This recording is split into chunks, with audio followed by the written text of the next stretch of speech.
주님 안에서 여러분들 만나 뵙게 돼서 반갑습니다. 우리 사랑의 교회는 한국교회를 대표하는 교회인 줄 믿습니다. 얼마나 좋은 교회이면 저희 누나, 매형, 또 조카 내에 손주들까지 다 이 교회에 나오겠습니까? 코로나19로 인해서 그동안 얼마나 고생들이 많으셨습니까? 이것은 말세의 징조인 줄 믿으시기 바랍니다. 누가복음 21장 11절에 보면 곳곳에 큰 지진과 기근과 전염병이 있으리라고 했는데, 지난 20년을 돌이켜볼 때 이 땅 위에 사스, 메르스, 조류독감, 에볼라, 코로나19에 이르기까지 계속해서 전염병이 터졌어요. 그 전파율이나 치사율도 점점 강도가 더해지고 있습니다. 이제 뭐가 다시 돌아올지 모르는 이 말세의 마지막 때를 살아가고 있어요. 사람들이 얼마나 강파하고 완악해지는지요. 아무리 보험금에 눈이 어둡다고 남편이 마시는 차나 국에다가 청산가리를 넣어버려요. 저는 그 사건 뒤부터는 저희 집사람이 차나 국을 끓여오면 꼭 맛보라 합니다.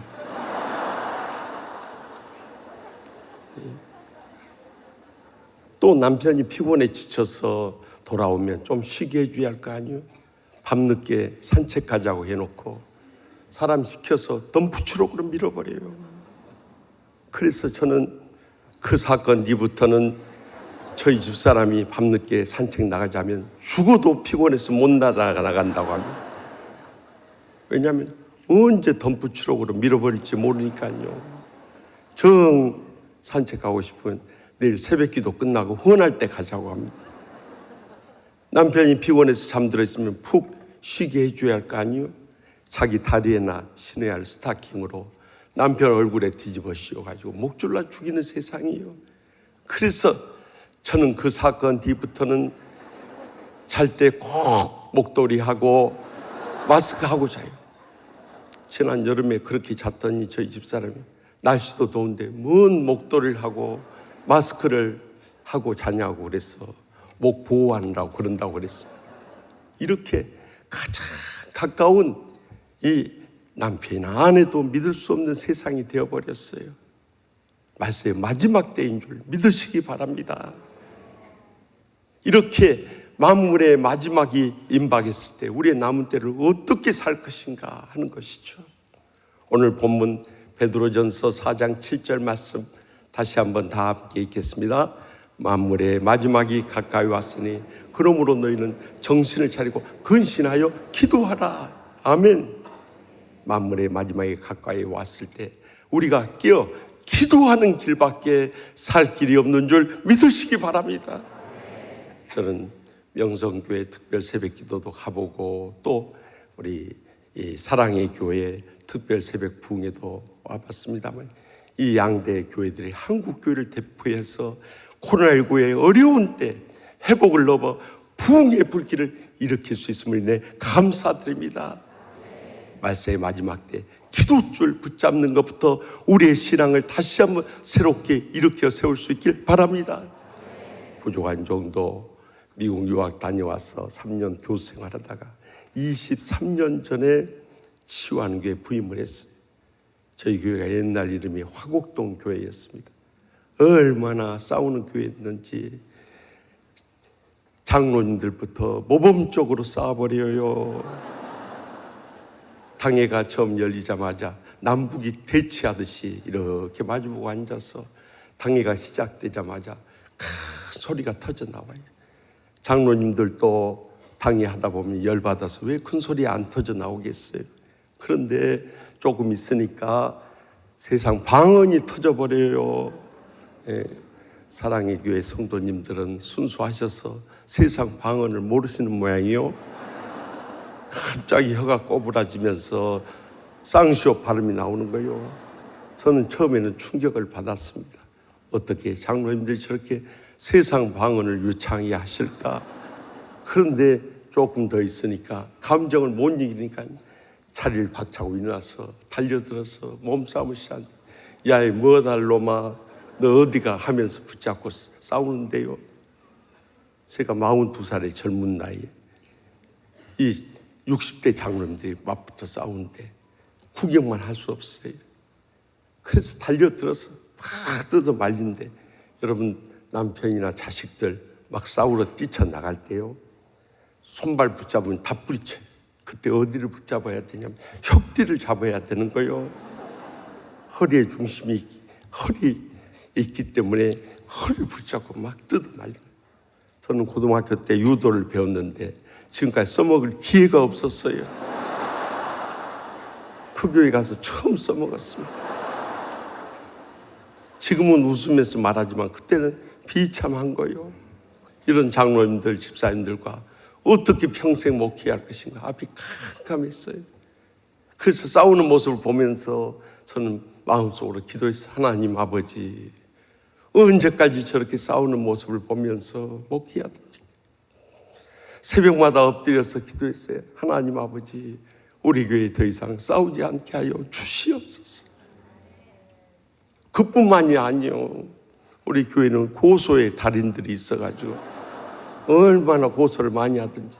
제가 그 교회 가서 57번 고소를 당했는데 하나님의 은혜로 살아났어요.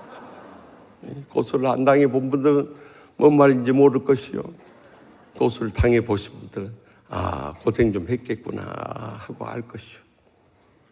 한참 고소를 당하는데 우리 부목사들하고 다가를 하는데 한 부목사님 그래요.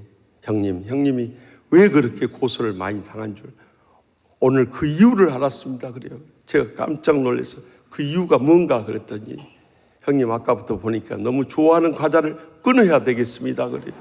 내가 뭔 과자를 그렇게 좋아하던가 그랬더니 아까부터 보니까 형님이 고소미를 너무 좋아하십니다. 저 그날로 그 좋아하던 고소미 끊어버렸어요. 지금도 안 먹습니다. 고소 안 당하려고. 고소미, 나를 고소하라는데 그놈들이 고소 안 하겠습니까? 그래서 나 그날 이후로는 지금까지도 안 먹어요. 이렇게 어려움을 당할 때 저희 교회가 영적으로 일어날 수 있는 철회의 기회가 있었어요.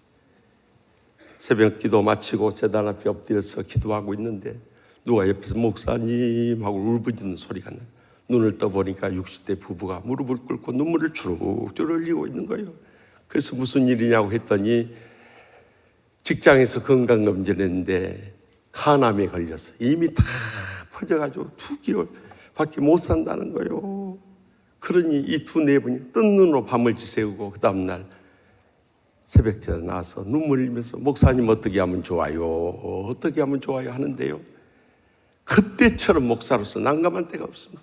병원에서 다 포기하고 주님 앞에 나와서 어떻게 하면 좋아요? 어떻게 하면 하는데요, 제가 어떻게 도와줄 수 있겠어요? 그래서 제가 그렇게 말했습니다. 집사님, 인간의 의술로 불가능하다 할지라도 하나님 아버지께서 역사하시면 능치 못하심이 없는 줄 믿으시기 바랍니다. 이제부터 매일 새벽마다 주님 앞에 매달려 부르짖고요, 또 새벽기도 끝나면 부족하지만 제단에 올라와서 안수기도 받고 가십시오. 그랬어요. 지푸라기라도 잡고 싶은 심정으로 주님 앞에 나와서 부르짖고 매일 안수기도 받고 갔어요. 그렇게 2달이요 금방 지나버려요. 그런데 이제 돌아가실 때가 됐는데 안 돌아가시는 거예요. 이것이 하나님의 은혜예요. 그래서 3개월째 되던 때 가서 다시 CT 촬영을 해보았대요. 직경 6cm 암이 3cm로 줄어들어 버린 거예요. 아무런 약도 안 먹고 아무런 치료도 안 받았는데 어떻게 이렇게 암이 절반으로 줄어들어 버리냐는 거예요. 그 다음날 올라와서 눈물 흘리는 거예요. 그래서 제가 하나님께서 집사님 4분의 기도에 응답을 시작하셨습니다. 계속해서 매달려 부르짖으십시다. 그리고 1달, 2달, 3달 지나고 와서 보니까 직경 3cm 있던 암이 1cm로 줄어들어 버린 거예요. 그 다음날 올라와서 또 우신 거예요. 그래서 집사님, 이제 완치될 날이 멀지 않았습니다. 끝까지 매달려 부르짖읍시다. 그리고 1달, 2달, 3달 지나고 가서 어떻게 됐게요? 할렐루야. 하나님께서 치료해 주신 줄 믿으시기 바랍니다.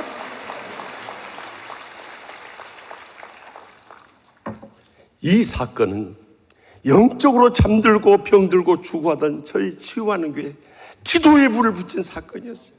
거기서부터 우리 교회는 일어날 수 있었습니다. 그 다음 주일에 제가 예레미야 33장 3절 말씀을 가지고 너는 내게 부르짖으라. 내가 내게 응답하겠고 내가 알지 못하는 크고 은밀한 일을 내게 보이리라. 그래서 그때 새벽 기도에 불이 붙음으로 인해서 저희는 기적적으로 살아날 수 있고 갑절로 부흥할 수 있고 또 행복한 교회를 회복하게 된 줄 믿습니다. 우리가 기도의 불을 붙이면 성령의 불이 붙고요, 성령의 불을 붙이면 권능의 불이 붙고요, 권능의 불을 붙이면 기적의 불이 붙고요, 기적의 불을 붙이면 승리의 불이 붙고요, 승리의 불을 붙이면 축복의 불이 붙고요, 축복의 불을 붙이면 부흥의 불이 붙고요, 부흥의 불을 붙이면 영광의 불이 붙는 줄 믿습니다.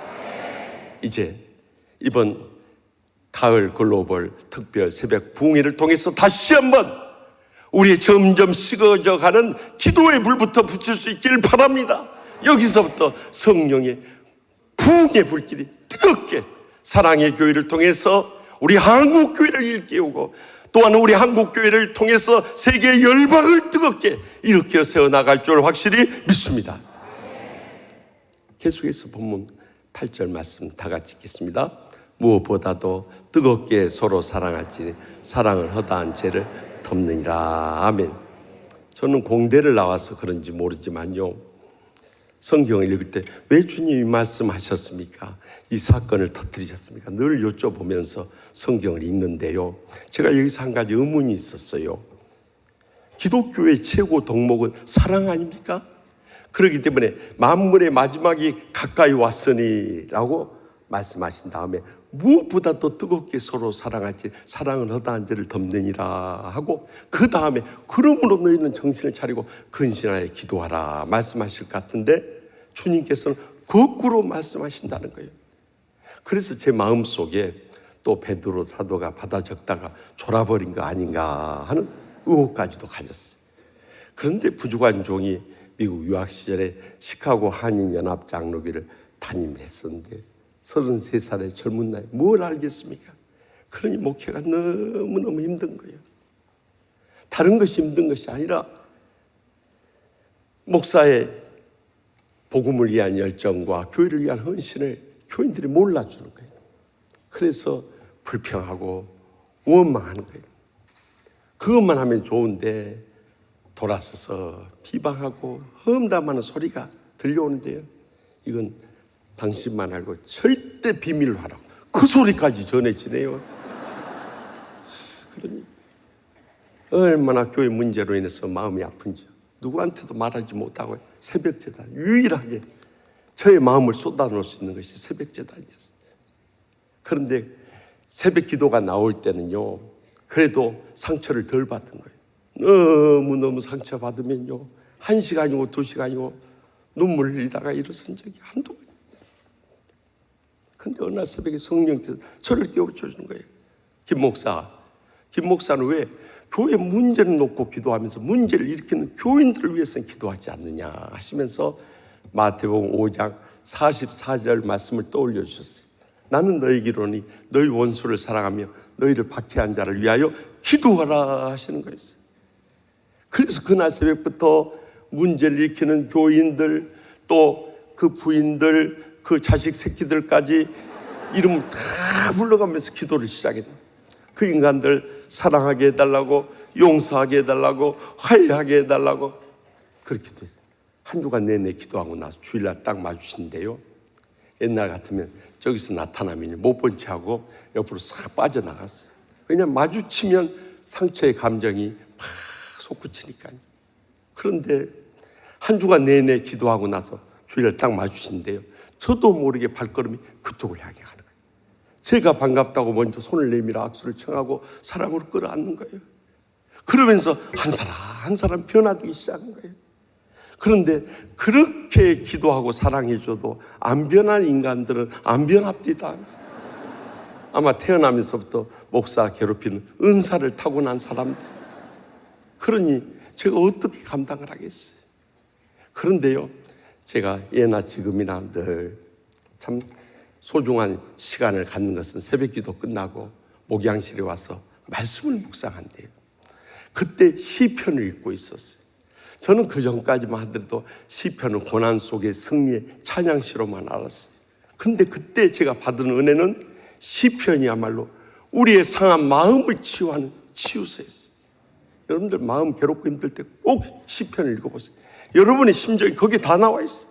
막 읽다 보면 저 원수를 멸하소서 하면 저도 모르게 아멘 소리가 나와요. 저로 하여금 눈물게 하시며 구덩이에 빠뜨리시며 하면 아멘 아멘 소리가 나옵니다. 그런데 어느 날 새벽에 시편 109편을 읽을 차례였어요. 시편 109편은 다윗이 자기는 사랑하지만 계속 대적해오는 원수들을 향해서 고백하셨어요. 그 4절 말씀에 눈길이 머무는데요. 나는 사랑하나 그들은 도리어 나를 대적하니 나는 뭐할 뿐이라? 역시 사랑의 교회입니다. 거기에 다윗이 고백하기를 기도할 뿐이라. 제가 그 말씀을 읽는 순간 가슴이 뜨거워지면서 눈물이 쏟아지는 거예요. 어떻게 주님이 제 심정을 이렇게 잘 아시고 새벽에 이 말씀을 통해 나를 위로하실까? 제가 한참 동안 성경을 읽다가 혼자 눈물을 닦고 있었어요. 그리고 그 말씀에 위로받고 힘을 얻어서 그 다음날부터 더 뜨겁게 기도를 시작했어요. 그렇게 하기를 4년을 기도했어요.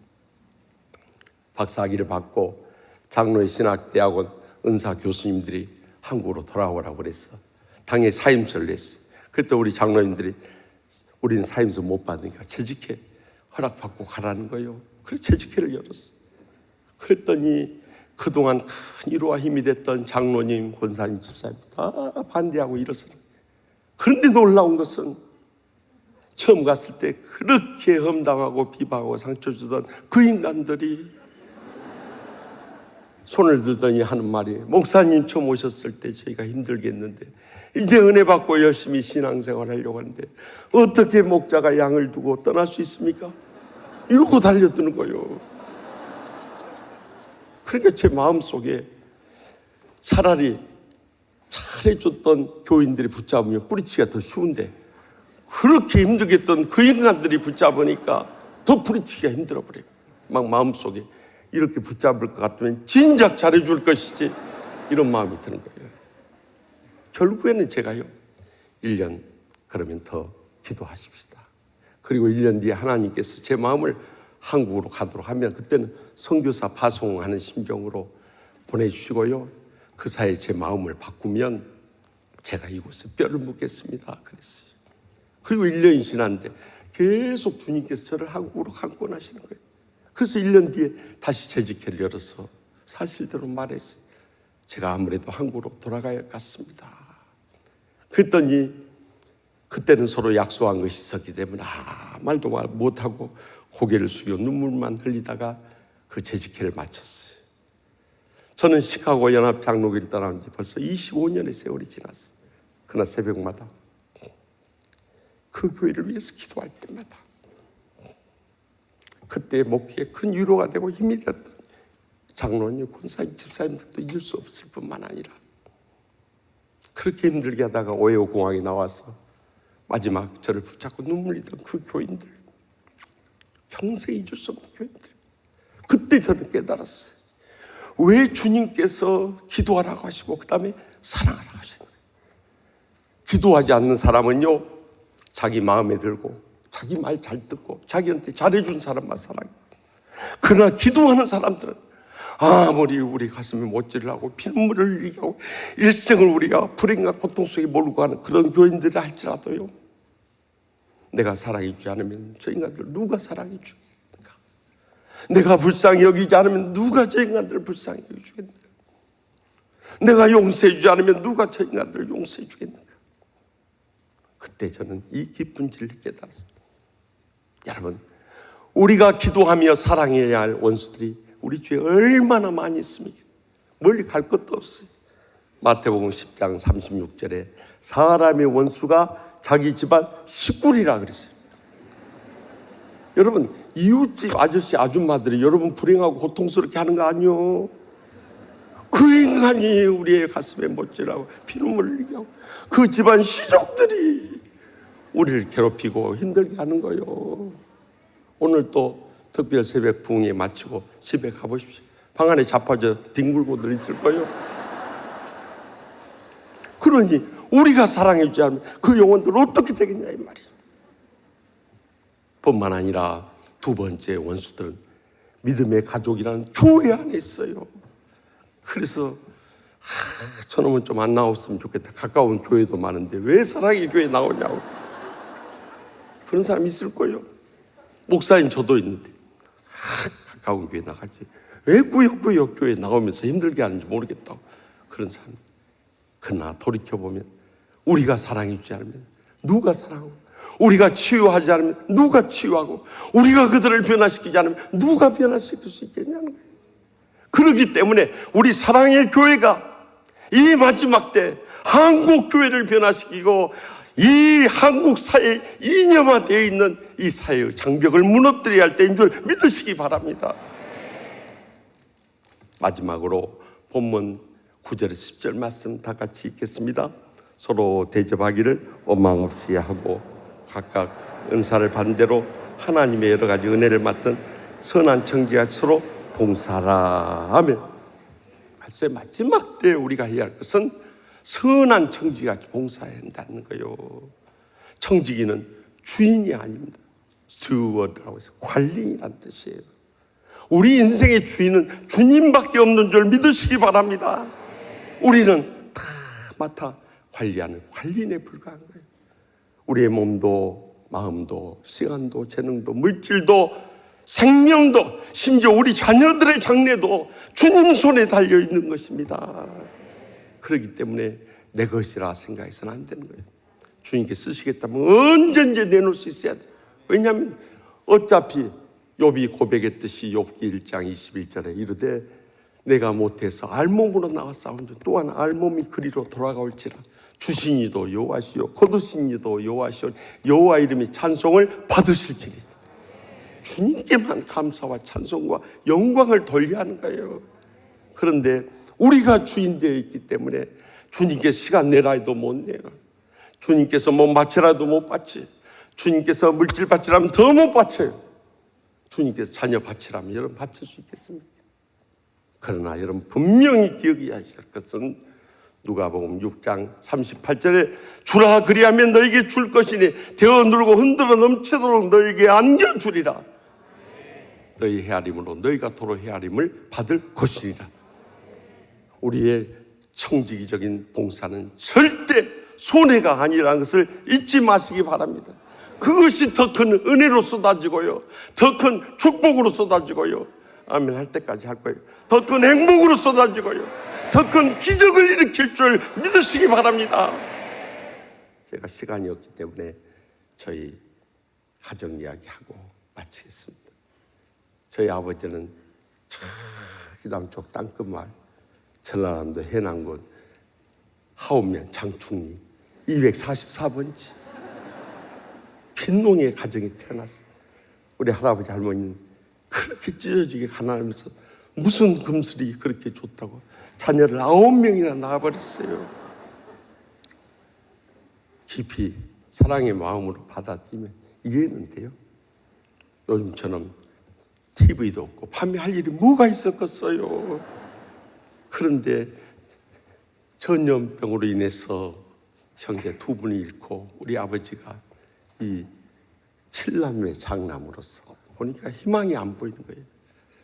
시골에서 일제시대 때 소학교 나갔지만 농사지을 땅도 없고 키울 가축도 없는 거예요. 그래서 하직 인사를 드리고 일자를 찾아서 목포로 무안으로 올라왔어요. 그런데 해방 이후로 다 어려울 텐데 무슨 일자리겠어요. 며칠씩 굶고 어려운 가운데서 하나님께서 인도해 주셔서 녹십자 사인이 보이는데 저기 가면 도움을 받을 것 같아요. 그래서 찾아간 곳이 그 무안 군에서 하나밖에 없는 성모의원이라는 병원이었어요. 그래서 원장선생님 붙잡고 사정을 했더니 원장선생님이 별로 할 일 없지만 불쌍히 여기셔서 우리 집에 기거하도록 하라고. 단 나를 따라서 교회는 나가야 한다고 그러시더래요. 알고 봤더니 무한읍교회 장로님 권사님 가정이었어요. 그 장로님 네 분을 만난 것이 우리 집안이 이렇게 일어설 수 있는 축복의 통로가 되었던 것입니다. 그래서 저희 아버지는 감사하면서 새벽 기도부터 따라 나갔대요. 그리고 병원에 굳은 일 다 도맡아서 하는 거예요. 병원에 제일 굳은 일이 뭐겠어요? 수술하고 나면 피고름 낭장을 다 쓸고 닦고 소독하고 솜 꺼주 붕대 처치하고 수술복 또 세탁하고 또 수술실 청소하고 소독하고 얼마나 열심히 일했던지 원장선생님 마음에 들어버린 거예요. 사람이 착하죠, 성실하죠, 책임감 강하죠, 열심히 있죠, 인물 받쳐주죠. 아니, 저희 아버지가 그랬다는 거니까 절대 시험 들지 마세요. 그래서 공부를 시켜줬어요. 그 전까지만 해도 병원에 수련했던 분들이 의사고시 돼서 의사를 됐는데 그 시험이 폐지되고 약종상 면허 시험이 있었어요. 지금 말하면 약사 면허 시험이 있어서 공부를 하라고 하더랍니다. 근데 우리 아버지는 소학교밖에 못 나왔으니 공부에 대해 자신이 없는 거예요. 우리 자녀들에게 꼭 전해줘야 할 말씀이 이 야고보서 1장 5절 말씀. 너희 중에 누구든지 지혜가 부족하거든 후히 주시고 꾸짖지 않으세요. 하나님께 구하라. 그리하면 주시리라. 이 말씀 붙잡고 기도하면서 하나님의 지혜를 구하라. 그래서 지혜를 구하면서 시험을 치르고 그 다음에 갔는데 전라남도에서 18명 약종상 면허시험 허가를 내주는데 2,000여 명이 몰려왔어요. 100대리 넘는 경쟁이. 그런데 기도하면서 또 시험을 치렀는데 합격자 발표할 때 가서 보니까 수험번호가 붙었게요, 떨어졌게요.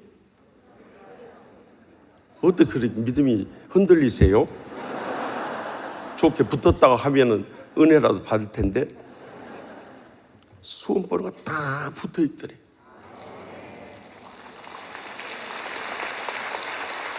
그걸 보는 순간에 저희 아버지 마음속에 뜨거운 눈물이 흘러내리게. 이제 산골에 있는 부모 형제 다 먹여 살릴 수 있다는 생각. 무안원 내려왔더니 그 원장 선생님 축하한다면서 여기 무안군에 약방이 있어요. 인근에 나 죽은 애다 약방을 차리자고. 자네가 뭔 돈이 있는가? 내가 약값 대줄 테니까 자네가 벌면 갚든지 그것은 자네가 알아서 하소 그래. 얼마나 고마운 장로님 권사님이. 그래서 이 은혜 평생 잊지 않겠습니다. 큰 절을 올리고 거기 가서 영생당 약방이라고 요한복음 3장 16절에 근거해서 약방 이름도 잘 지었어요. 저희 형도 장로 됐는데 지금 이름이 영생약국이요. 그런데 그 교회 가서 보니까 또 시골에 교회가 없어서 고향교회를 개척을 했어요. 그렇게 총각 집사로서 열심히 일하니까 하나님께서 계속 복을 부어주시는데 어느 날 무안의 원장 선생님한테 전화가 왔어요. 급히 상의할 일이 있으니까 무안으로 내려오라는 거예요. 갔더니 원장 선생님 네 분이 이렇게 앉아 계신데 무슨 일이십니까? 하고 여쭤봤더니 자네 우리 큰딸 인순이 알제? 아다마다요. 광주서 공부하면 방학 때 내려오면 학달이 여기서 자전거로 모셔오고 모시다 드렸는데 그러자 우리 큰딸을 어떻게 생각하는가 그러더래요. 그래서 큰따님처럼 마음씨 착하고 효성도 떴고 신앙심 깊고 그렇게 공부 잘하는 아리따운 따님이 어디 있습니까? 그랬더니 자네가 우리 큰딸 인순이를 맡아주지 않겠는가 하시는. 여러분 생각해 보십시오. 거기는 참 대대로 참 만석군 집안이고 우리는 빈농의 가정이고요. 거기는 선교사님을 통해서 복음을 받아들인 장로님 권사님 가정이고 우리는 물 떠놓고 비나이다 비나이다 하는 가정이고 거기는 의사 집안이고 우리는 그 밑에 종살이하는 조수 집안인데 이게 상대가 되냔 말이에요.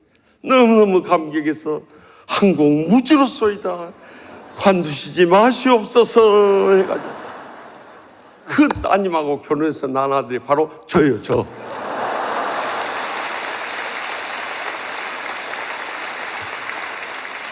그러니 우리 집안이 얼마나 복을 받았습니까?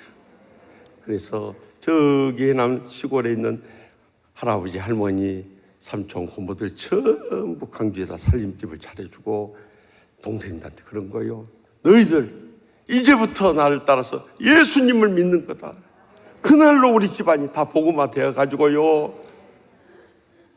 지금까지 장로님이 7분 나오고요. 권사님이 12분 나오고요. 목사님 저까지 나오고요. 나머지는 다 집사예요.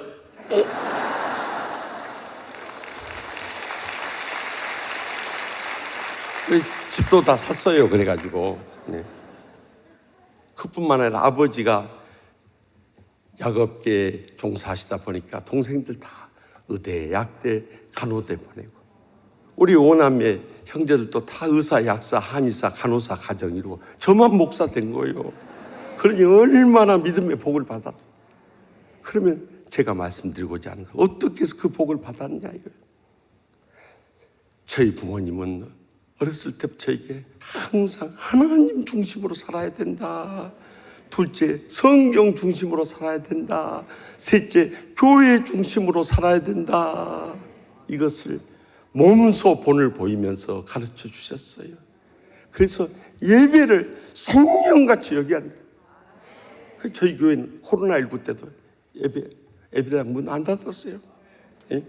아무리 일제시대 6.25 전쟁 때도 우리 선조들이 신앙 지켰고, 초대교회 로마 정권 아래서 그들이 순교를 당하면서도 예배를 중시했는데, 코로나19 독감 수준의 이런 병이 닥쳤다. 정부에서 통제한다고 교회가 문을 닫게 되면 한국교회 장래가 어떻게 되고, 우리 대한민국의 장래가 어떻게 되고, 세계 열방이 어떻게 되겠냐는 거예요. 그뿐만 아니라 물심양면으로 헌신하고 봉사하고 충성을 다했어요. 그래서 저희 자손들이 그 믿음의 복을 지금까지 누리고 있는 것입니다. 제가 이제 치유하는 게 오면서 저희 부모님을 모시고 왔어요. 이제 은퇴하시고 남은 여생 저랑 같이 은혜롭게 신앙생활 하다가 천국 가십시다. 그래서 우리 아버지가 오셔서 정말 은혜도 받으셨겠지만 마음고생도 많이 했어요. 아들이 너무너무 힘들게 목회를 하니까. 그런데 저희 아버지가 돌아가시기 전에 한 번은 새벽기를 같이 오는데 저희 손을 붙잡고 그래요. 김 목사, 내가 하나님께 감사할 것이 있네. 그래요. 그래서 뭐 감사할 것이 있어요? 그랬더니 내가 어떻게 김 목사 같은 아들을 낳은지 하나님께 감사하네. 그래요. 그래서 아이고 부끄러운 종인데 왜 그런 말씀 하십니까? 그랬더니 김 목사가 이 어려운 교회를 이렇게 세우는 모습을 보면서 내가 너무 감격스럽네. 고맙네. 그러죠. 그것이 마지막으로 저에게 남기신 위로고 격려의 말씀이었어요. 결국 급성 폐렴이 오셔가지고 사흘 의식이 있고 일주일 동안 의식이 없는 상태에서 결국 열흘 만에 갑자기 세상 떠났었어요. 그리고 7년 뒤에 저희 어머니도 주무시듯이 그렇게 떠나가셨어요. 저희 부모님이 저희 자녀들에게 물려준 물질, 유산 아무것도 없었어요. 그런데 가장 소중한 신앙 유산이었어요. 일평생 그들의 삶을 통해서 우리에게 보여주셨던 이 신앙 유산. 매일 새벽제단에 가서 엎드려 기도하셨어요. 그리고 교회가 불화할 때 항상 주의종 중심으로 사랑으로 용서하고 허물 덮고 하나됨을 지켜나가야 한다고 강조하셨어요. 그리고 선한 청지같이 봉사하다가 당신들의 시신까지도 세브란스 병원에 다 기증하고 떠나가셨어요. 부모님은 떠나가셨지만 가장 소중한 신앙이었어요. 저는 그래서 이 말씀을 대할 때마다 부모님 생각에 눈물이 나는 거예요. 우리 부모님이 그렇게 사셨고 그 신앙 유산 물려주셨는데 나도 그렇게 살다가 언젠가 떠나갈 때 우리 딸과 손주들에게 우리 아버지, 우리 할아버지는 이 말씀대로 살다 가셨습니다 하는 고백을 들을 수 있답니다. 내 인생의 최고의 영광이 하나님의 영광을 드는 가장 복된 생애인 줄 확실히 믿습니다. 기도하십시다. 참사신 하나님 아버지, 저희가 무엇이간데 예수님을 믿게 하여 주신지 진심으로 감사합나이다. 한국 땅에 수많은 교회들이 있지만 가장 대표적이고 모범적인 이 사랑의 교회에서 신앙생활을 하게 해주시니 감사합나이다. 특별히 이번 가을 글로벌 특별 새벽 부흥회를 통해서 다시 한번 저희의 영성을 깨우시고 회복을 넘어서 부흥의 불길이 타오르게 해주시니 감사합나이다. 우리 사랑의 교회를 통해서 한국 교회를 일깨우게 하여 주시옵소서. 세계 교회에 불을 붙이게 하여 주시옵소서. 그래야만 하나님의 영광을 크게 드러내는 복된 교회 되게 하여 주실 줄 믿습니다.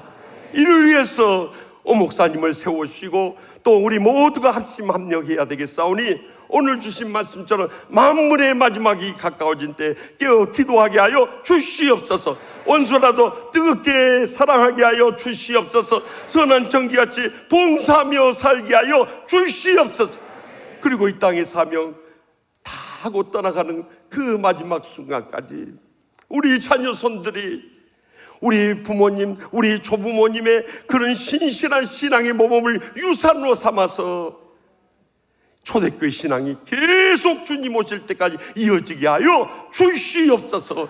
모든 영광 하나님 아버지께만 돌려드렸고 예수님의 이름으로 간절히 축복하며 기도합나이다. 아멘.